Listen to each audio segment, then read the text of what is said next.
these bastards of this world, I know how they operate for the most part. They love to mock the Most High. I love killing babies. I love it. I had an abortion 2 years ago and I don't regret it at all. They yanked the fetus out of my uterus. They yanked the fetus out of my uterus and I'm so happy. Okay. I'm so grateful. Hey guys, welcome back. You know, this interview started out with an exploration of Morgellons, chemtrails, geoengineering, the stuff polluting our bodies, our trees, and our environment with my friend Fire Medic FM8. But pretty quickly, the conversation moved directly into the real problem we face, and that's one of spiritual warfare. Absolute satanic spiritual warfare being waged against us on planet Earth. I hope you enjoy this interview as much as I enjoyed talking to Eric. Hey guys, welcome back. Thanks so much for being here. Sean from SGT Report. My friend Eric, Fire Medic 8, FM8 is back, and we have so much to talk about today. Guys, as I'm recording this call, I've got to tell you, the weather in Minnesota, at least in my neck of the woods, has been fairly unprecedentedly beautiful. No chemtrails, blue skies, and natural clouds for like the last week. I can't tell you how long it's been since I've seen weather such as this. So often in Minnesota, we get that low-hanging gray cloud cover as far as the eye can see for days and days and days, and occasionally we get a few blue sky days, but inevitably, by afternoon, mid-afternoon, we see the chemtrails. That has not been the case recently. Praise God. I don't know what exactly we can attribute that to, but we'll talk about that and much more on this call with Fire Medic FM8. Eric, how are you? Welcome back. I'm pretty good, and for here where I'm at, man, it is usually toasted every single day. And funny thing is that my wife, her and my daughter went up to Alexandria, Virginia, and they did. My daughter does ballet, so she had a big event that she did in Alexandria. She said it was the most beautiful she's ever seen, and she said, I think the last 5 or 10 years. Yeah, no, I don't know what to attribute it to.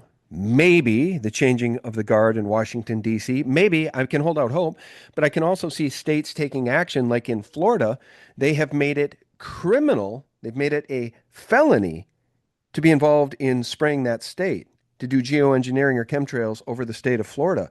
Now, I'm not sure how they're going to enforce that, but boy, I'd sure like to see it be enforced if any schmuck tries to spray those folks in Florida. And by the way, we've got Health Ranger Mike Adams having done the microscopy on the rain, fog, droplets, and debris collected in Florida by Dr. Jane Ruby. Maybe we'll talk a little bit about that. But let me just do a screen share. And by the way, if you have any comment there about Florida and chemtrails, please chime in. But this is insane.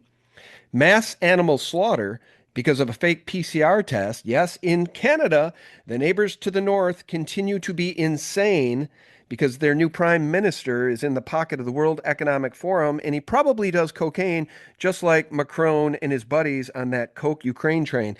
By the way, the judge has ruled the 400 ostriches in British Columbia will be called. Why, you ask? Because they tested positive for bird flu using the fake PCR test months ago. You know, Eric, honestly, have we had enough? Has humanity had enough of this BS? Right. I'll tell you, I can remember going back. I worked in the ER part-time as a part-time paramedic tech. And I remember back in H1N1 days, which a lot of people have forgot everything about what happened during those days. But I remember the policies. That's where we get most of our problems from, is the policies that were laid. But a lot of the policies that were laid for COVID came out of the program that was ran, which was called H1N1. During H1N1, they pushed in the ER, the system would push the testing, the PCR testing, but the doctors had the ability back then to have their own voice and lead with their own wisdom and knowledge. And they're like, why were you going to do that? We already have these other standards in place that work well. Why are we going to go with this? And they didn't. And so that's where policy comes into place. They'll say, okay, they didn't go along with this. They didn't go along with that. They didn't go along with that. All right, now we have policy in place. Now, if you don't run the policy, your job is affected. So that means your paycheck is affected. Well, yeah, you experienced that firsthand as a fire medic who didn't want to comply with the protocols. You should tell people about that. That's basically how we met, and it cost Yeah. you your job for standing up for truth, justice, and your own health. Right. And there was so many things going on back then, man. Like my head was on spin. I mean, I was already pretty active in voicing my opinion about a great deal of many things, like for instance, school lunch, what that was all about, and all these other programs that were running in our city that I worked for, right? Which it made it difficult to speak freely, but I did. No repercussions whatsoever for a very long time. Even about when they transitioned from diversity training. So we were hit with diversity training the second I joined the fire department back in 2004, 2006.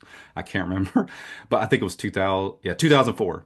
2004 is when I, hit the floor running in the fire department, and they were already hitting us over the head with diversity, diversity, diversity. And I can't remember exactly when they started going with the DEI stuff and the inclusion and all that. And so, with that being said, I voiced my opinion on a great deal of many things about that, and I never sat in any of that training. As soon as we were forced, like they said, this is a mandatory, this is a requirement for your job, and I left. Was never given any disciplinary action. Nobody ever said anything. But the funny thing is, when you talk about COVID, like it was the most taboo thing. And I brought a great deal of many things to my command staff back then. Like, for instance, I was studying for the promotion test. The promotion test was in 2020, was going to be in March of 2020. And so I said, well, let me go ahead and start looking over the employee handbook. And the employee handbook was already published on our drives, like our personal drive or not a public drive within the city, within the intranet of the city, right? The internet. And so I went up there and I opened it. I didn't download it, and I should have downloaded it. There's so many things I did retrospectively that I wish I would have pulled things down, saved them, and kept a gosh dang terabyte drive with me wherever I went, because there were so many things I missed out on that I could prove to the masses worldwide, really. But the thing is like I opened that thing and it was the new policy book for 2020. And it was sitting right there, 2019, sitting right there, December 2019, some late December 2019 is when I opened it. And it already had policies and procedures in place for COVID. Oh yeah. It's Oh insane. It's yeah. insane. And I mentioned it to the command staff, and they like, I don't know if it's that spell. I don't know what's going on, but glazed. Yeah. Always glazed when you start talking about things. Yeah. I not too much of a stretch, but when I worked for Target Corporation in the marketing department as an executive, I had a close group, about five, six friends, and we would all play poker almost every day at lunchtime, actually, and a lot of times at each other's homes. Maybe on a Friday or a Saturday night. These were close buddies of mine, and the graphic artist in the department there, in the graphics department at Target Marketing, he had a lot to say about 9/11, and he showed me World Trade Center 7. I'd never seen it Right. because, of course, the media ignored it, the collapse of that building at 5:20 in the afternoon. And he showed me the collapse of that building, and I immediately knew something was wrong. As a journalist, somebody who got a journalism degree, I knew, why wasn't I hearing about this from the mainstream media? When I showed it to my other buddies who thought the graphic artist was nuts, and I said, no, there's something to this, guys, that buildings don't collapse like this. They all stared blankly at me, just like that reaction you got from the people you worked with about that binder being produced early before COVID, citing COVID protocols. I got the same blank stares. And in fact, one of these guys said to me, what are you saying? Are you crazy? Do you not think that a young, hungry journalist would break this wide open if what you're implying is true? And Mhm. now what do we know about the Mockingbird, horror, CIA, mainstream media? I mean, everything's a lie, but the normies seem unable to see through just about anything. It's like their vision is opaque. And I think it's almost biblical. It's spiritual in nature to a large degree, Eric. I think that large degree is pretty much, it's probably in the upper 80, the 90 percentile, really. Yeah. Um, because I sat in so many meetings during all this transition of transitioning me out of the fire department. Like there's so many things that happened to me, but I think my history in the fire department of being that hard-nosed guy who was always that guy who was raining down sarcasm on people all the time, but that was the nature of the job back then, just so you know. You either did that, right? proficiently, being a sarcastic, basically asshole, right? That's what they loved. Like the command staffers, they thrived on people being that way, and that's what got you promoted. But probably sometime around 2018, when my son started going through all kinds, like he had a rough life his entire life for the most part, but he did have a period of time which was like peace and joy. And it was just so, it was a beautiful time in his life until like we were just in 2018 brain tumor and then just so many things after that. But anyway, this is when I started noticing how despicable your peers really are. Like, for instance, me being out of work nonstop, everybody's getting hit over the head with overtime, and people, your peers, your friends. This is before COVID. Your friends, your peers, your people that you so-called love, and they love you. They'll tell you that you're using this medical emergency with your son for your advantages, not to have to work overtime. Oh my God. When you hear people like that, like the way I grew up, it's like, you know what I mean? But so you have to just kind of like, and then they wonder why I got to the point where it actually turned me back to the filer more than anything. Is hearing how they were kind of behind what they thought was a curtain of concealment. They didn't think I heard them or saw them, but I did.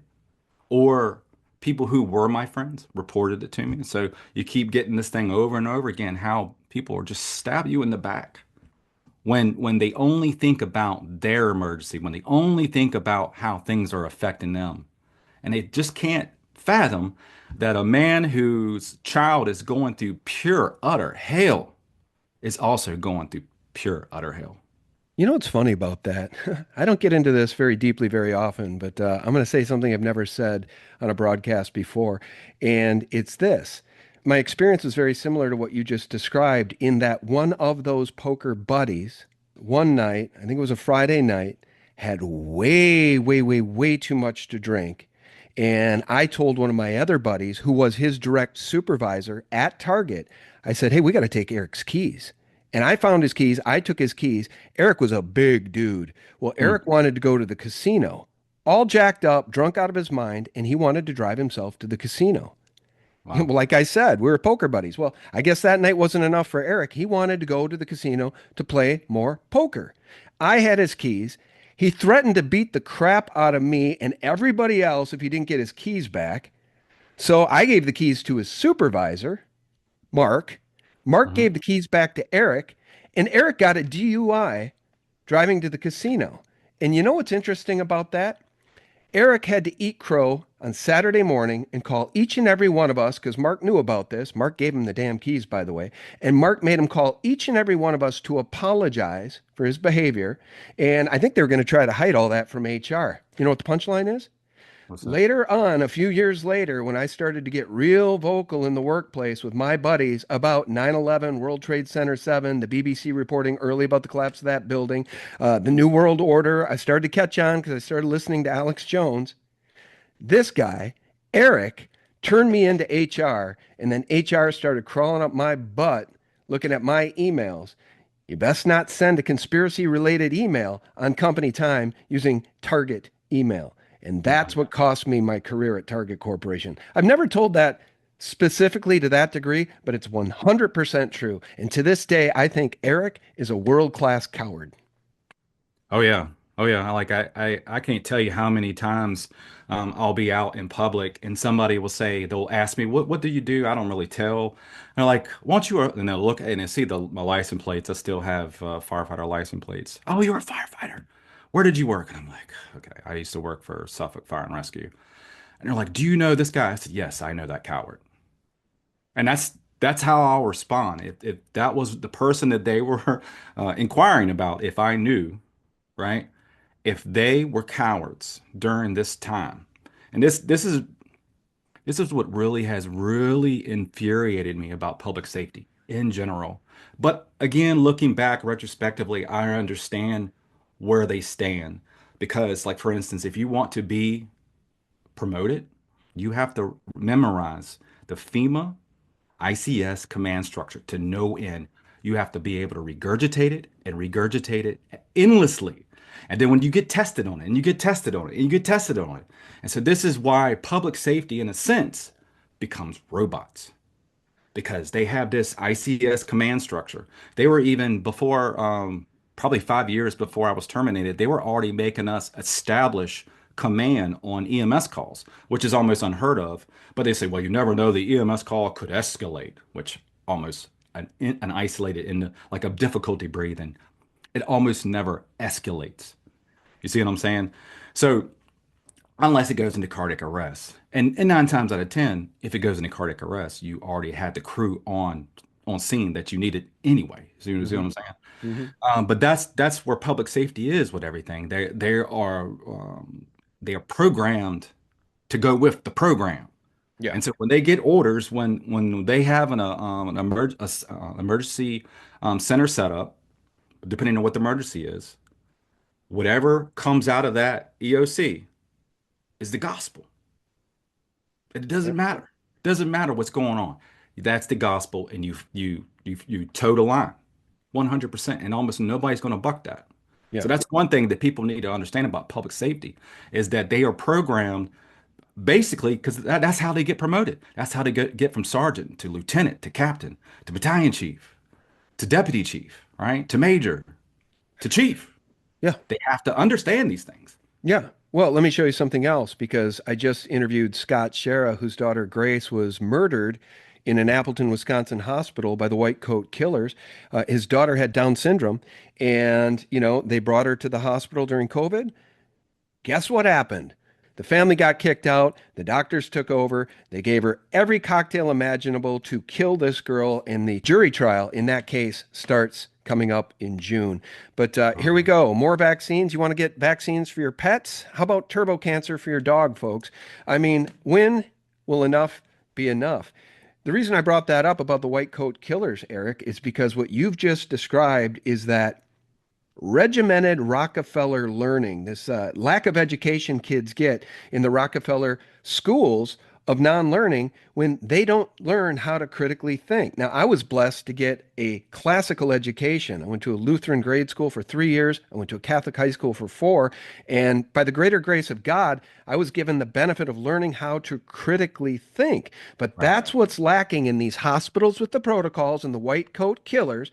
By the way, they're also on the take. So when you're getting bribe money to follow the protocols, even fewer people will think outside the box. But that's what we are up against, my friend, in this stinking, rotten country. Thank God Trump and the powers that be now are trying to dismantle the Department of Non-Education and return education to the states. That's what needs to happen. We need to actually teach our kids the basics, reading, writing, arithmetic, and how to critically think.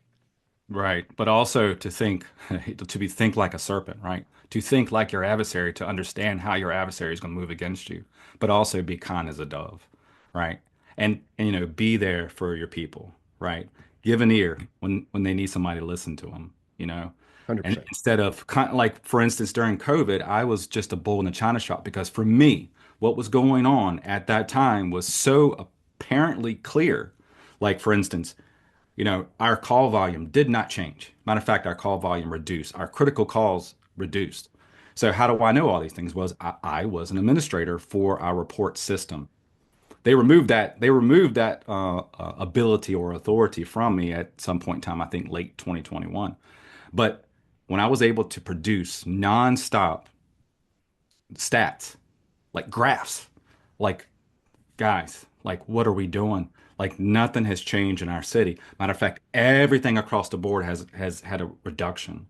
And then late 20, not late, but probably somewhere around again March of 2021, we start to see call volumes increase and increase and increase. And now I'm sitting there yelling from the mountaintops over and over again. But the thing is, people, because I'm yelling at them, and I'm like, you know, and lots of times back then I was probably cussing like a sailor too because I was so pissed. I stayed pissed all the time. Yeah. And then because I was just like, this is crazy. Like Right. I was a mentor. I was a paramedic instructor. I taught advanced airway. I taught ACLS, PALS, trauma. I taught all these things. And everybody, I used to be that go-to guy. But now nobody's listening to me. Where I was the guy to listen to at one time. And now nobody wants to hear anything I got to say. Matter of fact, I got people constantly coming to me and saying, hey, man, you know, you need to think about your son. I said, I am thinking about my son. Don't worry about that. I'm always thinking about my son, but I'm also thinking about you. I said, evidently, you're just not getting it, my brother. And I'm coming, all of this anger that you see, it's coming to at you because I love you, not because I hate you. But it doesn't matter. They hate you. They turn on you. Yep. All of them. Yep. Almost everybody in my entire fire department turned on me and Yep. hated me. Hated me. Well, I'll tell you, man, we've had a similar experience now. I'm not saying that my friends hated me, but what Oh I no, would say they is hated me. not one of those six, not one of those six reached out and talked to me ever again after my career at Target ended. So they're all cowards. But, I find it fascinating that what you're saying is much what I believe to be true when I recognized that 9/11 was clearly an inside job. And I tried to communicate that through showing them, not even saying it, but showing them the things that should trigger that thought in their own brains. And I was shocked that they couldn't see it. I Right. thought clearly you're going to recognize the evidence I'm showing you and you will draw the same conclusion as I. But no, some people, most people, I guess, are incapable of it. So, anyway, let's get on with the show here because I know you've got a lot to share. Here's Fire Medic 8 on BitChute FM8. I'll leave a link below because I don't know what's going on with the search tool on BitChute. It's terrible. If you type in FM8, nothing comes up. You have to type in Fire Medic. I'll just leave the link below. But if you want even more juicy details about the research that Eric does, you can find him on Substack. I will leave that linked below as well. Eric, I'm coming back to you. Boy, I don't know, man. Where would you like to start? Because I don't want to freak everybody out. I don't want to freak anybody out. In fact, Right. I would like there to be some message of empowerment somewhere in this conversation, and maybe you can leave us with that. How do we get this crap out of our bodies? I've gotten a couple of ideas about that. Right. So we have our environments are obviously saturated with a certain amount of synthetic materials, foreign materials. I try not to be very specific and call things many different things or whatever, like nanotechnology, synthetic biology, or whatever. But there are a great deal of many foreign materials that we can find throughout our entire environment. In so it's kind of like where you go with terrain. So the terrain outdoors is obviously I can find a great deal of many things. And now our terrain is also similar in nature where I can the things I find out there, I can find in here, right? And that's the main thing that my whole channel has kind of been about for a while now is just showing you that there is a parallel between what's going on in nature and what's going on in us or on us. Because there's a great deal of saturation on our skin that people just aren't aware of. And that skin and that saturation on our skin interacts with our environment, especially if you are traversing, you happen to be traversing through a highly electrified environment. Like for instance, I can't even tell you how many times I've been through Norfolk, Virginia, because that's where the children's hospital was. I literally felt fried because the things that are in our environment are just like attracted to people. And I have several clients that I've done a few tests with, and they feel like the like lint is just coming to them nonstop, and they notice that it doesn't happen to anybody else. And I said, well, if you wear a particular type of hat or a particular type of shirt, see if you can get that same type of hat and the same type of shirt, and you can, have a friend over and see if they'll wear it and see if it's your clothing. Come to find out, they can sit side by side, and the environment is attracted to them. That's like affinity. You know what I mean? Attraction. There's more attraction there versus the other person. So it's like this is I kind of account it to like your ground in your house, a fit like the impedance. So there's something in you drawing things like the impedance, like the dump that your ground is supposed to do in your house, which will help you not be, you know, assaulted by the AC, the extra currents or extra frequencies that could modulate or run across these wires, these antenna grade wires that we have all over our house, right? The people are kind of going through the same thing where they're basically the ground for the room. But these tests, we do these things over and over. That's science, right? That's observation. And then we measure, then we repeat. And some of my clients are constantly seeing the same thing over and over again. These are level-headed people. These are not people who are just, screaming bloody murder at everything that happens to them. These are level-headed intellectuals with high-end jobs, and they just can't believe the things. And I'll tell you that, like, a lot of these clients are or were people who have watched you over the years, and the little bit of tidbits of things that you have said over I don't know what 4 or 5 years now since you've known me, they reach out to me. Then we have these conversations, and then they feel like they're not alone, right? They have somebody they could talk to that can kind of walk them through the understanding of what could be happening and give them some methodology to prove out what they believe is happening. You see what I'm saying? Yeah. That's kind of what my whole platform or channel has always been about is this awareness thing and educating people. And I've just been educating one person at a time. I'll put my post out. They don't get a whole lot of traction, but every now and then they do. But the case in point is that what I do put out, eventually the right person at the right time reaches out to me.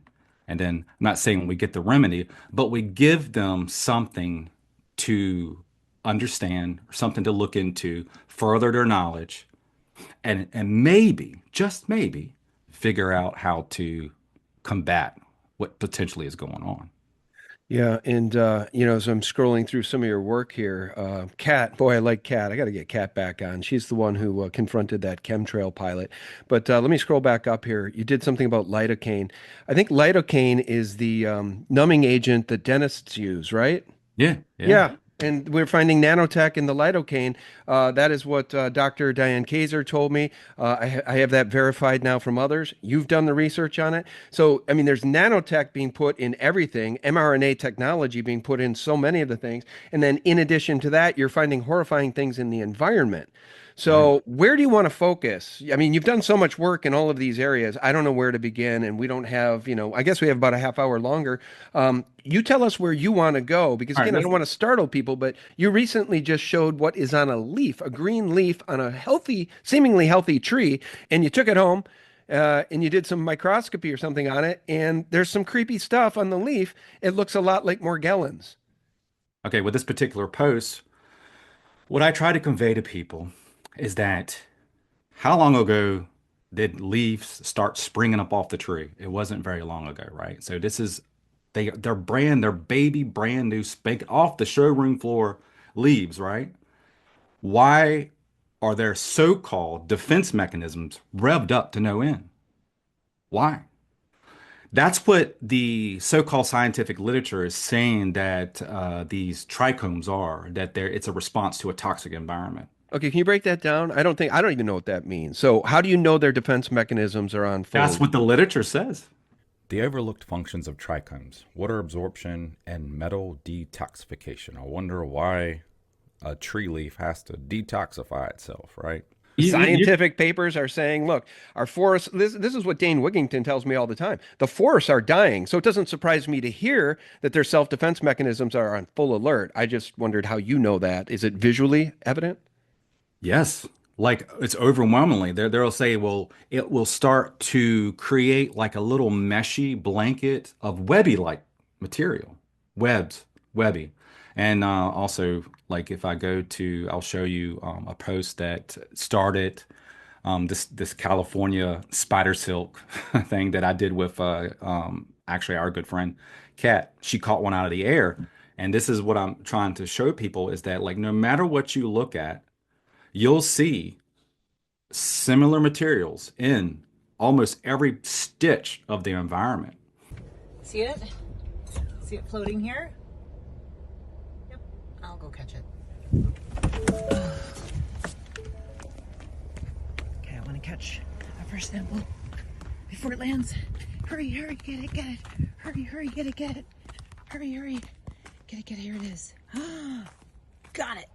Yeah, see that? Damn. Here we go, folks.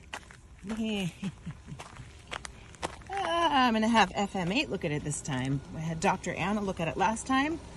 Eric with FM8. I'm going to get him to take a look. This particular leaf, this is where I was cutting it. And this is that fuzzy material that is saying is a defense mechanism. This is the literature. It's saying that this is there to offer like shade. They'll even say shade, like shade from the harsh sun that they geoengineer and turn our sun into a white magnifying glass at the end of the day. But yeah, but they're saying that this is a defense mechanism to protect it from the sun. And yet almost every single leaf, I have several different trees in my yard and three fruit-like trees. One is like two of them are two berry trees, and one of them is a persimmon tree. And all of them have the same material on it and the same type of trichomes. And that was like the image that I took that webby material and placed it on a slide, and boom, this is what you got. You got these crystal formations or these crystal tubules, and within all these tubules, they're saying that this is a part of the trichome effect, but they're also star-like, little spider-like things. And but Oh, wait a minute now. So you're saying that I don't even know who would be aware of this other than people like you doing this kind of research, but they're saying that this stuff that you're showing here, which looks a lot like Morgellons, right, looks really spooky. This stuff that you're finding on trees, on the leaves of trees, is produced by the leaf or the tree as a self-defense mechanism, as right. opposed to finding its way onto the tree because they're spraying the hell out of us? Right, right. But that's the thing. It's like it's almost the same. It's almost the exact same narrative that they have because they're not going to go out and say the trees have delusional parasitosis. No, like they do. When I was working in the ER, when I was working in the ER, I could tell you how people were destroyed by the system as soon as they come in there and they start talking about, hey, this thing in my arm, this thing in my groin. And matter of fact, back in those days, probably 2008 is when I started, 2008, 2000, somewhere between 2006 and 2008 is when I started noticing these fibers in the ER because I did a lot of wound care. And for some reason or another, I don't know what the causation or correlation is, but young black males in their teens were coming in there with these wounds, these seeping bolstering wounds with fluid and infections or abscess, if you will. And of course, the doctor just writes it off as a ingrown hair or abscess. Then you lance it, you fillet it open, right? And then all this stuff, nothing but fiber after fiber after fiber. And you take these materials to the doctor and you show it to them, and they're like, I don't, why'd you bring that to me? They get defensive. They get very mad. I was like, well, I've never seen this before, doc. I mean, seriously, at the time, the first time I brought it to the doc, I said, I've never seen this before. Shouldn't we send this off for pathology? He said, no. I said, are you serious? He said, no. He said, discard it immediately. I was like, what?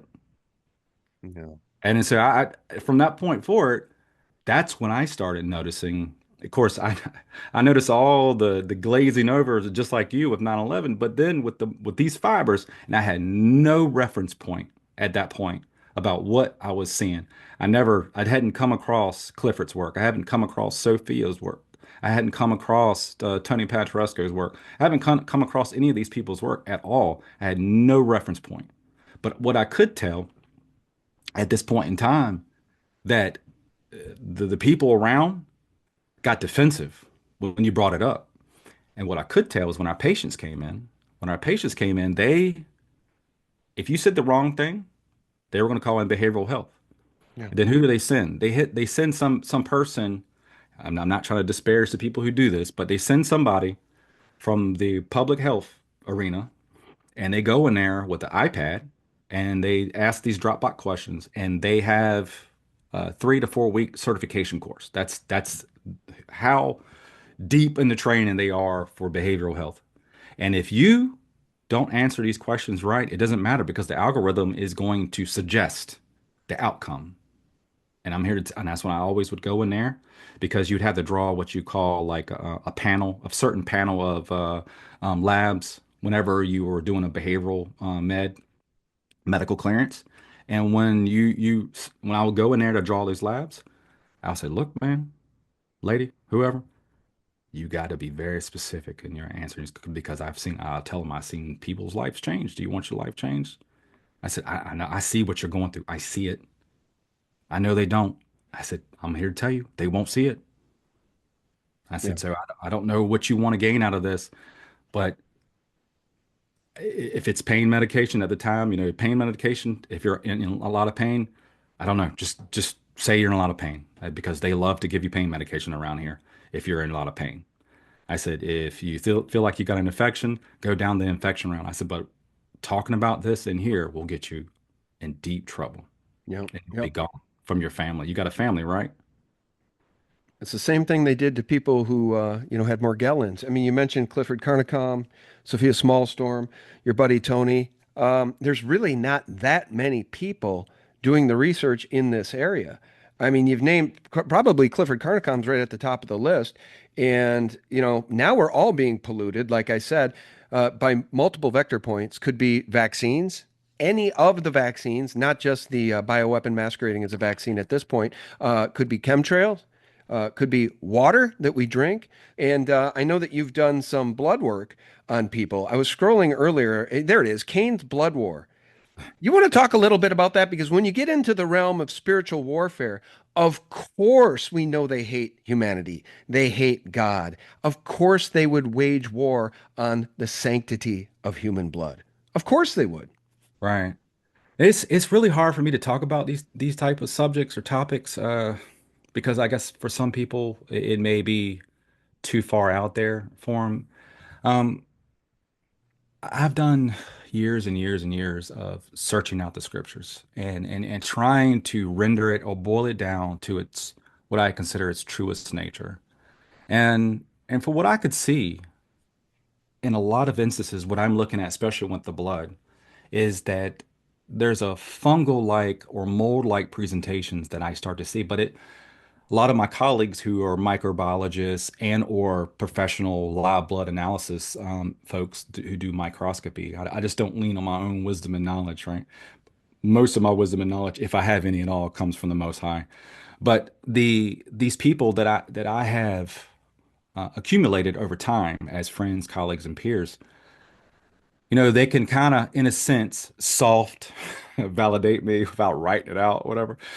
And we're seeing a lot of these things proliferate or turn or morph into these fungal-like threads and fibers. But a lot of these fibers sometimes present like what the average person who knows about Morgellons would say, oh, that's just Morgellons. But next thing you know, they start to sprout buds. And there's a few posts on my BitChute and on my where you can see buds starting to sprout out, like mycelium threads on how fungi works. They form networks, right? And and and then I started looking into the scriptures. It's like leprosy in some translations is rendered as mold, and I know, and I'm going to say this word, these bastards of this world, I know how they operate for the most part. They love to mock the Most High. They love to mock him. They love to insert the things or the I guess the tactics of old into our society as industrialized standards. But it's a tactic of the Egyptians. It's a tactic of the Babylonians. It's a tactic of all the ones who before, right? All these mighty men and women before us throughout the scriptures who they had to contend with these kings and pharaohs and stuff who were implementing basically these deaf protocols. They were doing deaf protocols back then, right? It was a little bit more overt back then, and now it's more covert, and you really have to really dig in and really have to want to understand that there is evil amongst us. Now, granted, is your primary care physician, is your pediatrician inherently evil? No. They just don't know. It's just like our Messiah when when he was hanging there, right? Forgive them, for they know not, right?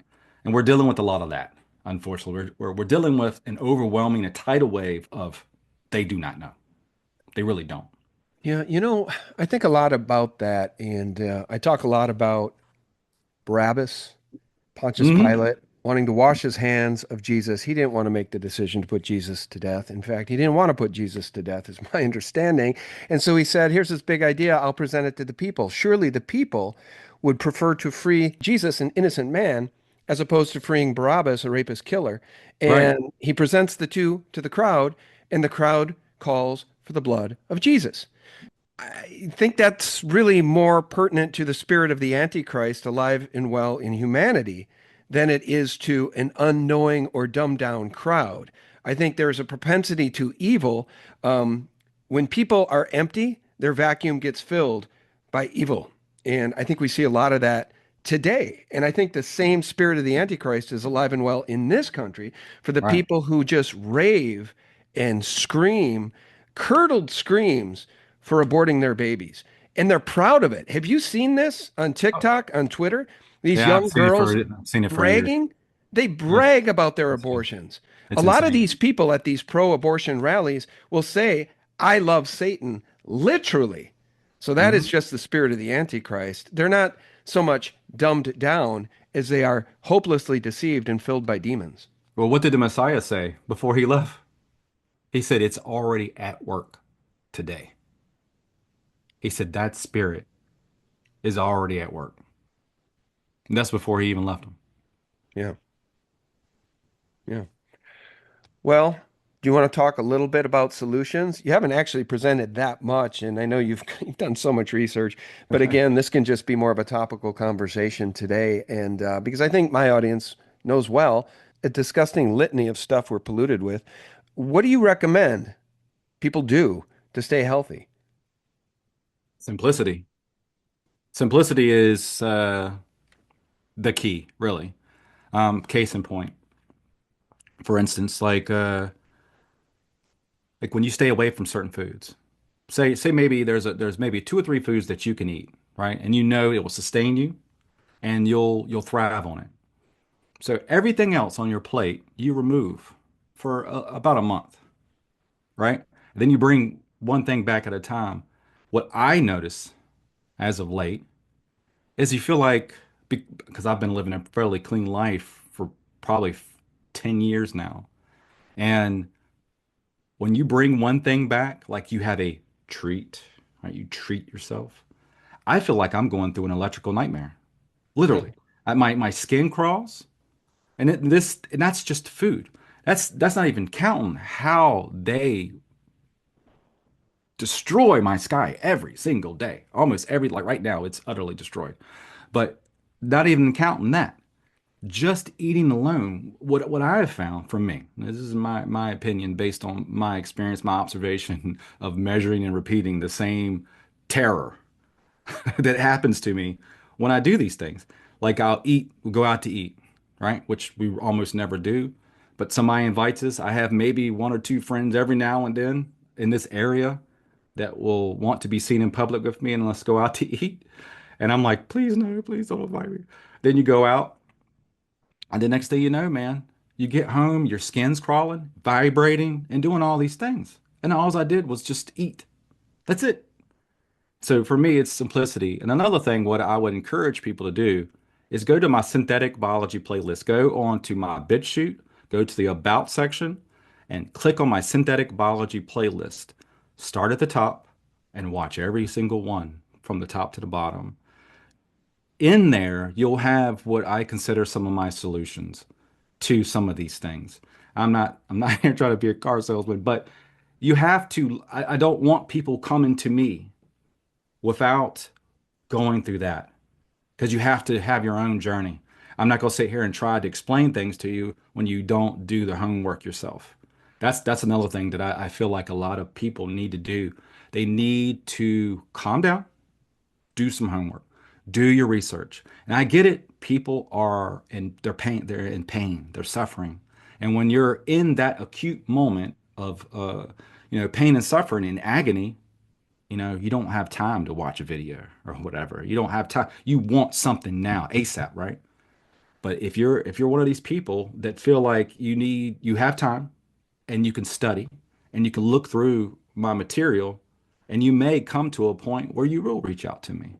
And that's the people I'm looking for, is those people who do their due diligence and do their homework. Then please, yeah, email me, give me a call, and we'll have a conversation. Do you want me to leave your email below? Oh, my email is at the end of every single video I have. Very good. I mean, this stuff is getting out into the zeitgeist today. And thank God. I call it part of the Great Awakening, Eric. That's the good news. People are waking up, at least those with eyes to see and ears to hear. It's just like when Kat sent us the raw materials to make her video. So myself and Wicked Truth from wickedtruth.org, a very good friend of mine, we made two different versions of Kat's video that went viral. So the crazy thing is both iterations, my iteration and Wicked Truth's iteration, both went viral at the same time. Insane. Yeah, it's fantastic. And, I just appreciate you coming on today and just having a cordial discussion about a pretty difficult topic. And it's not one that gets a lot of airtime, because the Morgellons thing, it kind of went away, but it's still out there. People still suffer from this stuff. Yeah, it's never went away. They suffer silently, don't they? They do. They trust me. I've in the last since the last time we done a basic interview, I think was 4 years ago. I can't even tell you how many people I've talked to and have come to me, and yes, they are suffering in silence. Yeah. Well, I appreciate you. And thanks for trying to help people too. The email, guys, if you want to find it, you'll find it. Just watch his work. And I'll leave the work linked below. Our guest has been Eric, Fire Medic 8, FM8 on BitChute. I appreciate you, brother. Thank you. Thank you, Sean.